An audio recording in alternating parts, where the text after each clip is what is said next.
शब्द का इस्तेमाल हो रहा है, वो बीफ के नाम पर एक्चुअली गौवंश ना होकर ये कहा जा रहा है कि वो भैंस से जुड़े हुए पशु होते हैं, लेकिन उसके बावजूद ये कहते हैं कि आप वहां पे किसी ना किसी तरीके से बीफ से आप कनेक्टेड क्यों हैं? बीफ से आप अपने आप को एकदम अलग क्यों नहीं करते हैं? क्या आपका कहना और आपका करना इसमें फर्क है? एक साध्वी क्या देखती हैं आप? पॉलिटिकल नहीं, मैं पॉलिटिकल बात नहीं करती हूँ। मुझे ऐसा लगता है कि कभी कभी सरकार को भी सुधार की आवश्यकता होती है, और मैं इस मंच से डंके की चोट पे कहती हूँ कि अगर आज भारतीय जनता पार्टी भी देश विरोधी बातें या देश विरोधी गतिविधियां करेगी तो साध्वी सरस्वती उनका भी विरोध करेगी। तो कहीं ना कहीं करती है या नहीं करती है? करेगी या नहीं करेगी? करती हूँ, करती नहीं, मैं कह रहा हूँ कि केंद्र सरकार से आप पूरी तरह से संतुष्ट हैं? भाजपा की सरकार है जहां गौ माता के विषय में तो देखिए साधु संत कोई भी संतुष्ट नहीं है। हर रोज वो ये एक प्रयत्न करते हैं कि किसी भी प्रकार से केंद्र सरकार को ये मैसेज दिया जाए, और कुछ प्रांतों में जैसे महाराष्ट्र में आपने देखा एकनाथ शिंदे जी ने गौ माता को राज्य माता का दर्जा दिया, तो उसी प्रकार से मुझे लगता है कि प्रांत भी अगर होता रहा तो धीरे धीरे भारतवर्ष गौवंश हत्या अपने आप बंद हो जाएगी। नीति निर्देशक तत्वों में संविधान के जिनका उल्लेख हुआ, जी, गौ हत्या को रोकना चाहिए, इस संदर्भ में भी स्पेशल इंडिकेशन है। जी। हम देख रहे हैं यूसीसी के संदर्भ में भी बातें कही गई हैं, लेकिन उसको लेकर जब विरोध होता हुआ आप देखती हैं और एक साइजेबल चंक विरोध में भी खड़ा होता है, तो आपको क्या लगता है?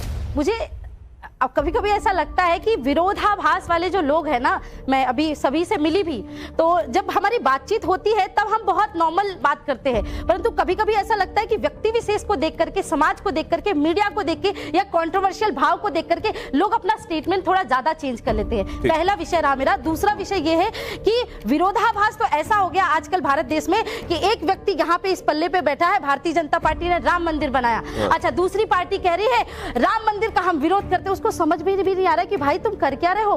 तुम उनका विरोध कर रहे हो जिनके तुम वंशज हो।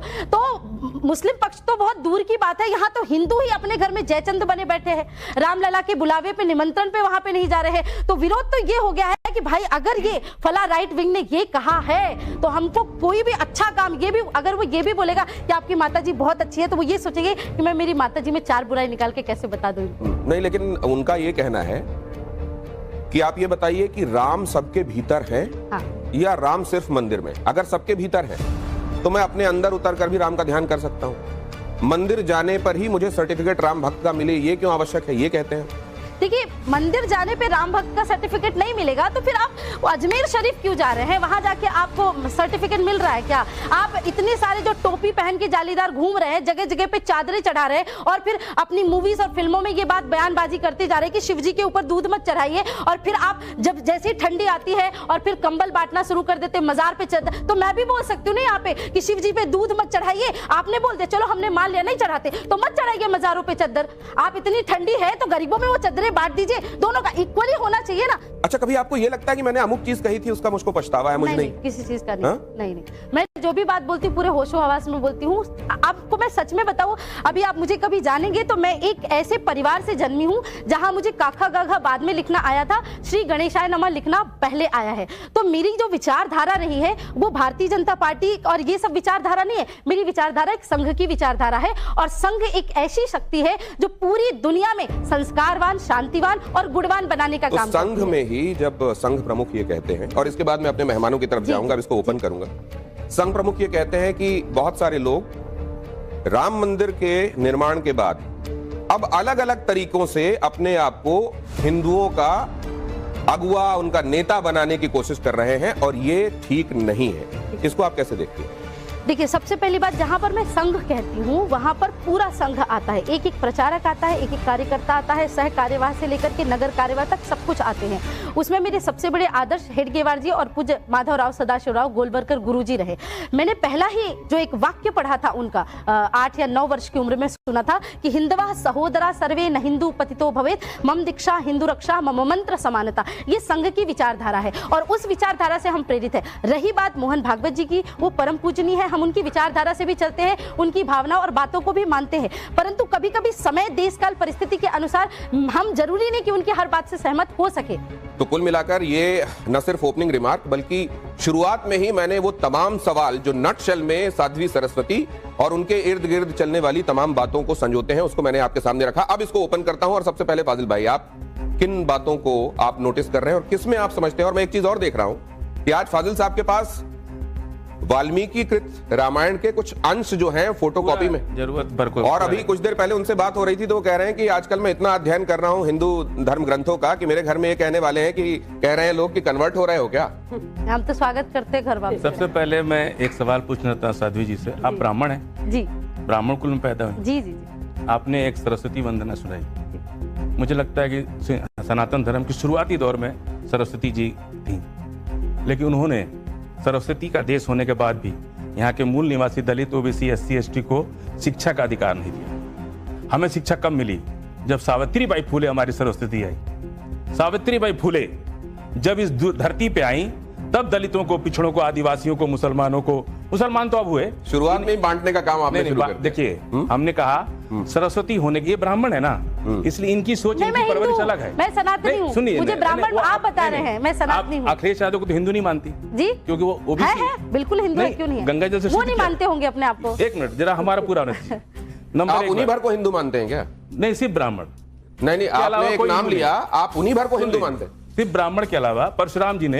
अरे आप मुझसे अगर आप पूछेंगे कि तुम्हारा गोत्र क्या है, मैं बताऊंगा। आप पूछेंगे कि तुम्हारी जाति, आप उसमें चले जाएंगे। सुन लीजिए, परशुराम जी ने ये बताइए, इनके पैदा होने में इनका कोई जोर था? नहीं, मेरी बात बताइए। देखिए, दर्शकों को समझ में आ गया, मैं उस पर नहीं जाऊंगा, उस पर मेरा कोई डिबेट नहीं। सबका अधिकार है जिस जिस धर्म में पैदा हो। हमारी कोई गलती नहीं है कि हम दलित में पैदा हुए। तो आपने बांटने वाला वो बीज डाल दिया, दर्शकों ने देख लिया। अब जहां वो प्रस्फुटित पल्लवित हो नहीं हो। सुन लीजिए, भगवान परशुराम ने सारे क्षत्रियों का वध कर दिया। आज संविधान का देश है। आज अगर भगवान परशुराम होते तो उन्हें फांसी की सजा होती कि नहीं होती? बोली, होती कि नहीं होती? सारे नहीं, थोड़े से बच गए। इन्होंने कहा कि 9 साल की, 6 साल की क्या बच्ची का, मुझे नहीं मालूम क्या मामला, 9 साल के एक बच्ची ने, दलित बच्ची ने अपने प्रिंसिपल के घड़े से पानी पी लिया। वो सवर्ण जाति की, उसकी हत्या कर दी सिर्फ इसलिए कि वो शूद्र हो गया, अछूत होकर के उसने ब्राह्मण के घर के घड़े से पानी पी लिया। क्या उस तरह की घटना का इन्होंने एंडोर्समेंट किया है? नहीं किया है। अभी तो आपने क्या मतलब, जिन चीजों का यहाँ सरोकार नहीं, उन पर क्यों बात कर रहे हैं? उड़ीसा के अंदर एक महिला को इसलिए जान से मार दिया गया कि उसने सवर्ण के, ब्राह्मण के घर से पानी पी लिया। ये तो तब बहुत आम बात है, छोटी सी बात। आदिल भाई, एक छोटी सी बात बोलूं? हिंदू इस देश, आप कितने हिंदू हैं मैडम, बताइए आप इस देश? आदिल भाई, एक आपके इजाजत हो तो एक छोटी सी बात कहना चाहता हूं। आपके हिसाब से कितना है? नहीं, एक बात मैं आपसे आप बात कर लीजिए, आप बात कर लीजिए। कितना करोड़ है हिंदू, बता दीजिए। आप बात कर लीजिए। अरे मैं बताऊंगी आपको, मैं आपको बताऊंगी, मैं बताऊंगी आपको। आप भी हिंदू ही हैं। ये टेस्ट ले रहे हैं? आप भी हिंदू ही हैं। नहीं, हम हिंदू कभी नहीं। आप अपनी पास किसने निकाले? वंशज है, हम दलित से मुसलमान हुए, हम लोग कभी हिंदू नहीं रहे। आप हिंदू ही है और दलित भी हिंदू ही होता है। वर्ण व्यवस्था के, सुन लीजिए, दलित भी हिंदू ही है। आप ये बातें, फाजिल साहब, एक सेकंड, मैं आप यतीमा, अभी ऐसा ही होगा। अगर ये नहीं रुकेंगे तो आप भी बोलने लगेंगे। फिर अभी ममता जी इंतजार कर रही है। अगर आप इसी तरीके से नॉन स्टॉप रहेंगे फिर उनको रोक नहीं पाऊंगा। मैं तो महाराज एक बात आपसे पूछ रहा हूँ, एक बात आप बताइए। ना, मैंने एक बात अलग खड़ा करने का प्रयास कर रहे हैं आप। सीधे हमारा अभिन्न अंग है दलित समाज, उसको आप कह रहे हैं मैं दलित में पैदा हुआ, मैं हिंदू नहीं हूँ। आप इनके ट्रैप में क्यों आ रही हैं? यतीमा, आप ट्रैप में क्यों आ रही हैं? आप इनके ट्रैप, उन्होंने ट्रैप बिछाया, आप ट्रैप ना दें। मैं तो दूसरी बात कह रहा हूँ। अगर आप साध्वी सरस्वती के प्रवचनों को और बयानों को सुनेंगे तो उन्होंने हमेशा जो अंतर जातीय विवाह है, सनातन के मानने वालों में विवाह, उनको सही बताया है, लेकिन वो अंतर धार्मिक विवाहों के खिलाफ है। मैंने संन्यास नहीं लिया है, मेरा 2.5 वर्ष पूर्व विवाह हुआ है और अंतर जातीय ही विवाह हुआ है। मैं आपको ये बताना चाहती हूँ। अंतर जातीय, अंतर धार्मिक नहीं, अंतर। मैं सोचा कि आप अपनी एक तो शब्दों को संभालिए। पहली बात कि जो मुसलमान, अंतर जातीय अंतर धर्म, आपका कराया गया लफ्ज जिहाद मेरे ऊपर नहीं चलेगा। और अंतर जातीय और अंतर धर्म में बहुत अंतर होता है। और जिन बाप दादाओं की आप बात करते हैं ना, वो भी राम मोहन मदन मालवीय नहीं नाम रहे होंगे आपके। और जिन वाल्मीकि जी का, जिन वाल्मीकि की, लेकिन अब मैं जरा प्रेम कुमार जी के पास जाता हूं और उसके बाद तुरंत बाद ममता जी आपके पास आऊंगा। पहले आपसे मैंने सवाल पूछा था, लेकिन अब क्योंकि वो डाइवर्ट हो गया है। प्रेम जी, ये यहां इस देश में सनातन की जो भावनाएं हैं उसको ताक पर रखकर अब देश चलने के लिए तैयार नहीं। अब उसको सीधे उसके सवाल चेहरे पर पूछा जाएगा। क्या यही काम कर रही हैं साध्वी सरस्वती? ये जो आपने टर्म दिया ना, सनातन की भावनाएं, सनातन क्या है? सृष्टि है सनातन, वायु है, जल है, जीव है, जंतु है, इंसान है, सब तो सनातन है। आप हम महाकुंभ में जाएंगे, जिस तो जो नदी लोग में बीज खा रहे हैं आपके मुताबिक वो भी सनातनी? नहीं, हमें बोलने दीजिए प्लीज। हम पानी में जाएंगे, नहाएंगे, गंगा में नहाएंगे, तो उस गंगा में भी एक जीवों का संसार होगा। वो गैर सनातनी नहीं है, वो सनातनी है। तो हम इंसान में क्यों गैर सनातनी खोज रहे हैं? इंसान भी तो सनातनी है। हम कहते आप कह रहे हैं हैं फाजिल भाई सनातनी है? हम जब सनातन नहीं, का आप कह रहे हैं फाजिल साहब सनातनी, यही कह रहे हैं? हमारी सोच से तो है। असदुद्दीन ओवैसी सनातनी है, हाँ, आप ये कह रहे हैं? जब हम सनातन को इस रूप में बता रहे हैं, जब जीव सनातन है तो फाजिल भाई भी सनातन है। फाजिल वो भी भाई जीव है। सनातन में स्वागत है आपका। नहीं, स्वागत क्यों कर रहे हैं? जब हम हैं तो फिर स्वागत किस बात का? आप भी मान रहे हैं? मेरी बात सुनिए। आप बात आप तो फूल माला मंगा लीजिए। बिल्कुल बिल्कुल, ये कहा बात- फूल माला, मत ले जनेऊ, जाइए दिनेश चंदन, जी। टीका और मंत्रों के साथ। देखिए, चंदन टीका के साथ चाहिए इनको सनातनी। तो हम ये कह रहे हैं, जैसे हम मंदिर खोदने की बात हो रही है ना, मस्जिद में मंदिर खोजा जाए। भाई यही पाकिस्तान, यही अफगानिस्तान, ये बांग्लादेश सब तो हिंदुस्तानी था। क्या आप पाकिस्तान के मस्जिद के नीचे खोज सकते हैं मंदिर, मूर्ति? तो हिंदुस्तान में तो खोज सकते हैं, यहाँ ना खोजें। ये इसी का अगला लाइन यही है हमारा। हिंदुस्तान में क्यों खोज सकते हैं? क्योंकि हम बहुसंख्यक हैं। तो क्या जिसकी लाठी उसकी भैंस चलेगी? नहीं, बांग्लादेश में तो ऐसा नहीं क्या है, बड़े प्यार डेमोक्रेसी से है ये हिंदुओं को देश? रखा जा रहा है। नहीं, मैं कह रहा हूं ना भाई, अगर ये भावना है तो सिर्फ हमारा जहां जोर चलेगा, जहां हम बहुसंख्यक होंगे, वहां हम अल्पसंख्यकों की भावना नहीं देखेंगे। और दूसरे वो पाकिस्तान भी हमारा था, अफगानिस्तान भी हमारा था, बांग्लादेश भी हमारा था, वहां भी ये चीजें तो आप मिल ये सकती कह रहे हैं तो सवाल है हम कि दूसरा गाल आगे कर दो थप्पड़ खाने के बाद। सवाल ये है कि और दाल खत्म हो जाए तो कुछ और आगे कर दो। प्रोग्रेसिवली आगे बढ़ाना चाहते हैं या रिग्रेसिव ढंग से बैठ जाना चाहते हैं?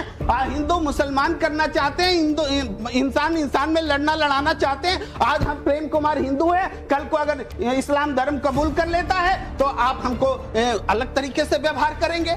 अरे इस धरती में मैं पैदा हुआ, मैं इस्लाम मानूं, सिख मानूं, मेरी आजादी है। प्रेम जी एक बात बताइए, आपने बहुत बड़ी बात कही है। इंसान के पैराडाइम से अगर ये बात देखी जाए तो आप ठीक कह रहे हैं, लेकिन आप एक बात बताइए, आपने अपने बच्चों का नाम जो रखा होगा वो हिंदू तरीकों से रखा होगा? हिंदू आपने जो तरीका क्या होता है? आपने कमाल की नामकरण बात का जो करते हैं, तरीका होता बच्चों का नाम है, अरे रखना। नामकरण एक संस्कार होता है, 16 संस्कारों के भौगोलिक तहत। स्थिति, आपने आप परंपरा, जब उनका विवाह संस्कृति करेंगे, सबसे जुड़ा हुआ है, आप सिर्फ जब विवाह धर्म से करेंगे नहीं। तो आप निश्चित रूप से देखेंगे कि कहां कर रहे हैं विवाह, करेंगे नहीं करेंगे आप? नहीं, बात सुनिए, नामकरण जो है इस संस्कृति और भी बड़ी चीज होती है, धर्म से भी बड़ी चीज होती है संस्कृति। उस पर संस्कृति का भी असर होता है, धर्म का भी असर आप होता जिस है, तरीके परिवेश की का भी उदार असर व्याख्या होता है। कर रहे हैं, क्या आप उस उदार व्याख्या के लिए खुद तैयार हैं प्रेम कुमार जी? हम तो उदार व्याख्या के साथ ही पैदा हुए, उसी के साथ आगे उदार बढ़ना व्याख्या चाहते हैं। से प्रेम जी पैदा हुए हैं। और बांग्लादेश में क्यों नहीं तलाशा जाता किसी मस्जिद के नीचे मंदिर? ममता जी, चलिए बांग्लादेश की तो बात भैया ने कह दी, पूरी जग जाहिर है। लंदन के बर्मिंघम में कौन से अल्पसंख्यक रहते हैं बताइए, जहां हर फ्राइडे को रोड ब्लॉक करके नमाज पढ़ी जाती है ना? मैं इतनी देश दुनिया में कथा करने के लिए, धर्म सभाओं के लिए जाती हूँ, वहां पर जहां पर ये अल्पसंख्यक नहीं है। आप थोड़ी देर पहले कह रही थी कि इतनी आग लगी हुई है लोगों के दिलों में कि मैं थोड़ी सी बात बोलती तो आग लग जाती है। इतनी आग अपने दिलों में क्यों रखती हैं? ये आपका सवाल। मुझे लगता है कि लोगों के दिलों में, इन युवाओं के दिलों में भी जितनी आग होगी उससे ज्यादा आग आपके दिल में है। वो वाली आग तो जरूरी है ना, वो तो मैं कहती हूँ दुष्यंत कुमार ने कहा कि हो गई है पीर पर्वत सी पिघलनी चाहिए, इस हिमालय से कोई गंगा निकलनी चाहिए। सिर्फ हंगामा खड़ा करना मेरा मकसद नहीं, मेरी कोशिश है ये सूरत बदलनी चाहिए। मेरे सीने में ना सही, तेरे सीने में सही, राष्ट्रभक्ति की आग हो कहीं भी आग, लेकिन आग जलनी चाहिए।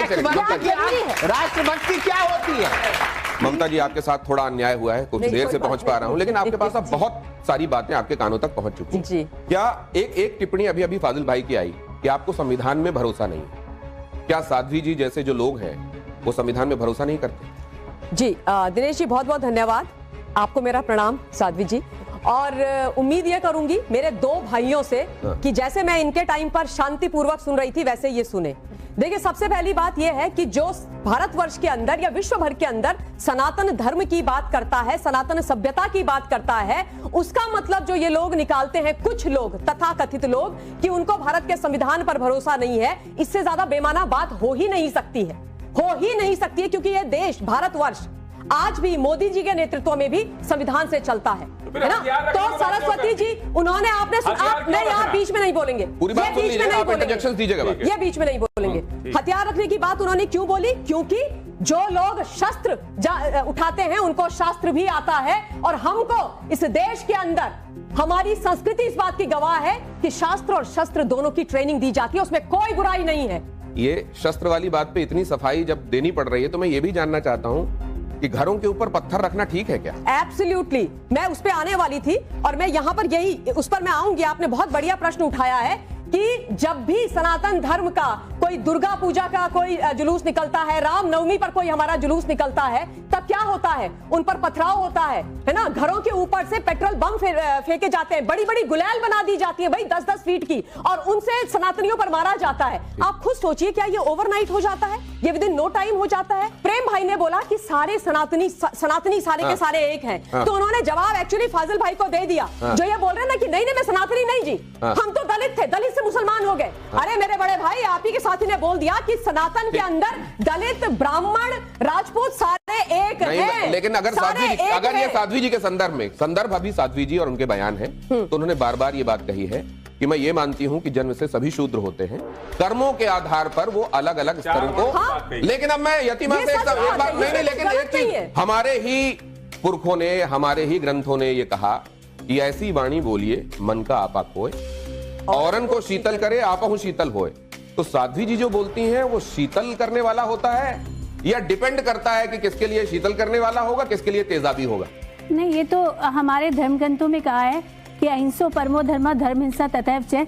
अगर आप धर्म के लिए बात कर रहे हैं तो आप शीतल हैं, आप अपने अनुयायियों के लिए, अपने मानने वालों के लिए बात कर रहे हैं तो आपको, आपकी वाणी शीतल है। हम संत हैं, हमारी परंपरा है कि हम शीतलता दें लोगों को, हमारे सानिध्य में लोग शीतल हों।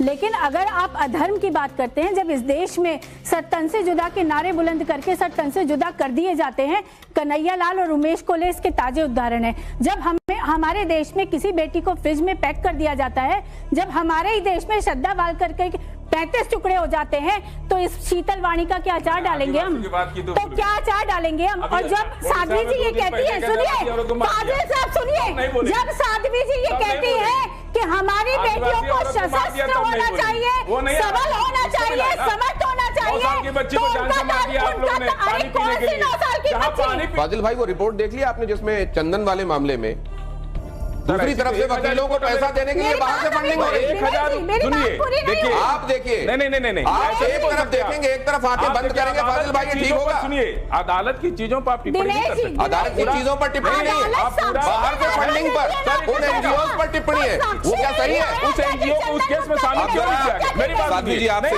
एक निवेदन है, आप जरा यहाँ आएंगी। आपको भी तो अधिकार मुसलमानों के मदरसे में पर्याप्त शस्त्र पड़े हुए हैं, पर्याप्त शस्त्र पड़े हुए हैं, आपके पास पर्याप्त शस्त्र पड़े हुए हैं। वो क्या कह रहे हैं, जवाब तो सुन लीजिए। वो कह रही हैं कि मदरसों में पर्याप्त शस्त्र पड़े हुए हैं। मैं तो कहती हूँ, मैं चैलेंज के साथ कहती हूँ, मैं चैलेंज के साथ कहती हूँ, चैनल में कह रही हूँ, भारत के हर मदरसे की जांच होनी चाहिए। मैं तो कहती हूँ, भारत के हर मदरसे की जांच होनी चाहिए, भारत के हर मदरसे की जांच होनी चाहिए।